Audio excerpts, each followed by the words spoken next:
Mais au fait, Noël, c'est quoi? Pour beaucoup, c'est les rires des enfants ouvrant les cadeaux. Pour d'autres, c'est les retrouvailles en famille ou encore les plaisirs de la table. Pour d'autres encore, c'est le partage. On invite, on fait la fête, on fait preuve de générosité, on donne aux associations. Et pour certains, enfin, c'est le recueillement avec la messe de minuit. Seulement, la crise est passée par là.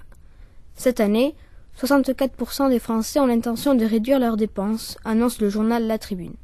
Peut-on aller dans les magasins sans prier pour qu'il y ait de super promos?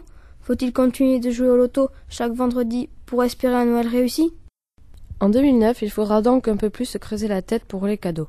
Bah, de toute façon, vous savez tous que les articles les plus chers sont les meilleurs. Vous savez que dans l'esprit de Noël, il y a forcément la console Wii, la Nintendo DS ou encore une télévision et, au moins, il y a un ordinateur. Quoi de plus normal pour un enfant que de demander pour Noël un cadeau de 500 €? Tout le monde sait bien que, pour être bien dans ses baskets, un enfant doit au moins avoir 20 cadeaux à Noël. Toujours, d'après la Tribune, on estime tout de même à 650 € l'ensemble des dépenses des Français liées à un Noël entre les cadeaux, les divertissements et l'alimentation. Mais le nombre de cadeaux envisagés est réduit de 11 à 10 par rapport aux années précédentes. Pauvres enfants. En revanche, pour le repas de Noël, les adultes gardent une importante part du budget, n'est-ce pas?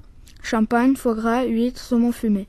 C'est peut-être la crise, mais le Père Noël viendra quand même, et Noël restera toujours Noël, même un cadeau en moins. Billet réalisé par Nathan, Alexis et Maxime.